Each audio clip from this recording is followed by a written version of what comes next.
चलो भाई आज चलेंगे पेट्रोलिंग पे। जैसे पुलिस वालों की गश्त होती है, मिलिट्री वालों की गश्त होती है बॉर्डर की, वैसे बिजली वालों की भी गश्त होती है। लाइन के नीचे नीचे उनको अपना लाइन देखना होता है। उसको हम भी एक आम भाषा में, ऑफिशियल भाषा में बोलते हैं पेट्रोलिंग। तो आज चलेंगे कानपुर से फतेहपुर तक।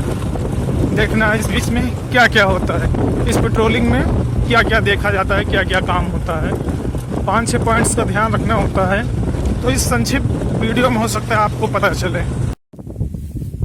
देखो भाई, बिजली वालों की पेट्रोलिंग इतनी आसान भी नहीं होती। देख रहे हैं वो टावर, कितने सारे टावर खड़े हैं। कुछ में 700 के भी हैं, 220 के हैं। तो मेरा तो सिर्फ 220 का है, और मेरा जो 220 का है ये वाला है। तो देखो खेतों चलना होता है।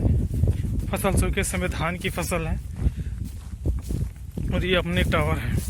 अभी हम पहुंच चुके हैं 237 तक। ये टावर कानपुर से चल के देखो हम आ गए मलुआ।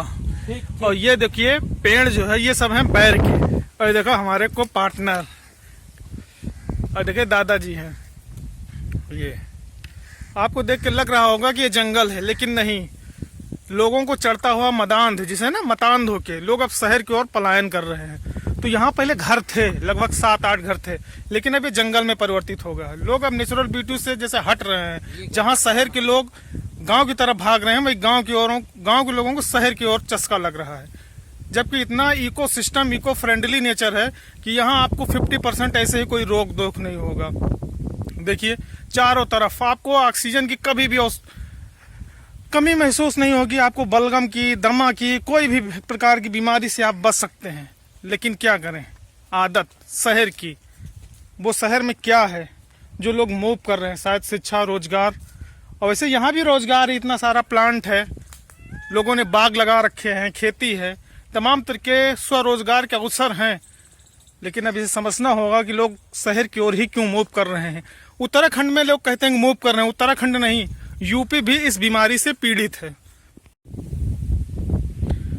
देखो भाइयों, कानपुर से हम चले थे 1 से, अब आ गए हैं कितने, 293। ये 233 से 93 है, सॉरी 233 पे आ चुके हैं। ये हैंड से लिखा हुआ है, जबकि इसमें होना नहीं चाहिए, इसमें होना चाहिए प्लेटों से।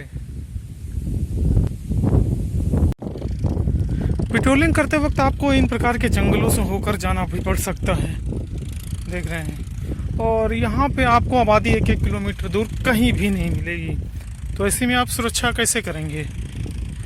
देखिए यहाँ इतने सारे तितर जा रहे हैं, आपको दिखाई नहीं दे होंगे क्योंकि कैमरा इतना अच्छा नहीं है। लेकिन ये जैव विविधता से भरपूर है, हर प्रकार के यहाँ पशु पक्षी, साथ में भैया सांपों की तो बातें नहीं है। कौन सांप साला किधर से निकल रहा है, कोई भरोसा नहीं है। तो ऐसे में आप अपनी सुरक्षा कैसे करेंगे। इसलिए जब पेट्रोलिंग पे जाएँ तो अच्छे से जूता पहने। जूता नंबर 1 का होना चाहिए, जैसे कि मेरा। देखिए ये भी उतना अच्छा नहीं है, इसके लिए आता है सेफ्टी शूज। सामने कटोरी लगी होती है स्टील की, उसको पहने कि कोई एक बार आक्रमण करे तब इस पे कोई प्रभाव ना पड़े। देखिए साइड पे जाना कितना मुश्किल होता है। अब हमको नेक्स्ट टावर पे जाना है, अगले वाले टावर पे। अब देखिए इधर भी पानी भरा हुआ है, इधर भी पानी भरा हुआ है। और देखिए पानी की खास ये है कि इसमें आपको ग्रीन कलर के दिख रहा है। ये शहरों में बहुत महंगा बिकता है, 20 रुपये गट्ठा किन्ना जो है। और ये गांव में ऐसे ही फरा है, देख रहे हैं। और इसको बोलते हैं नारी साग। तो अगर स्वरोजगार में तहें थोड़ा थोड़ा जैसे पैसा आप कलेक्ट करना चाहे गांव वाले, तो इसको भी तोड़ के शहर के समीप अगर हैं तो आप बेच सकते हैं। जितना आप दिन भर में नहीं कमा सकते हैं, उतना आप हो सकता है कि आप इसको कलेक्ट करके कमा सकते हैं। ये देखिए, ये है नारी साग।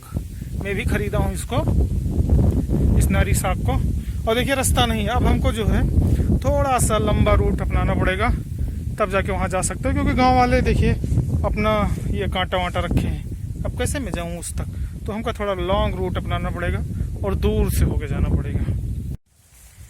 भाई ये फसल देखो, ये हमारे गर्दने तक है, थोड़ा सा कम। इसकी हाइट इतनी ज़्यादा है कि हमारे गर्दन को छू रहा है।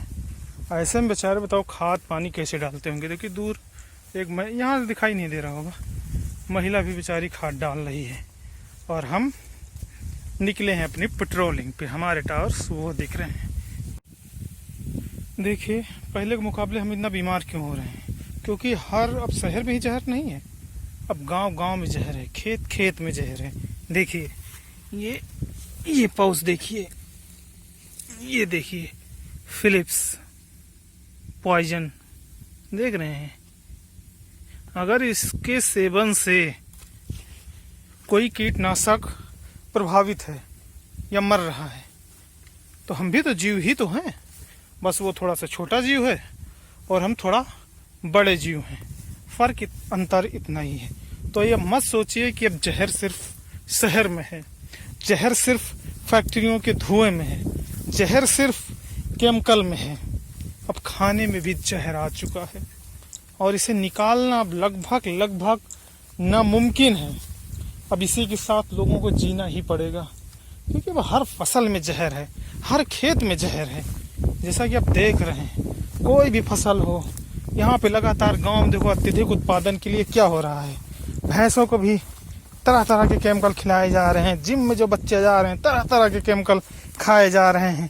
इसके साथ ही पौष्टिक के नाम पे जो हम खेतों का फसल का जो हम अन्न खा रहे हैं, ये मत सोचिए कि हम गांव से ला रहे हैं तो बड़ा शुद्ध है ना, वहाँ पे भी केमिकल का ही यूज हो रहा है।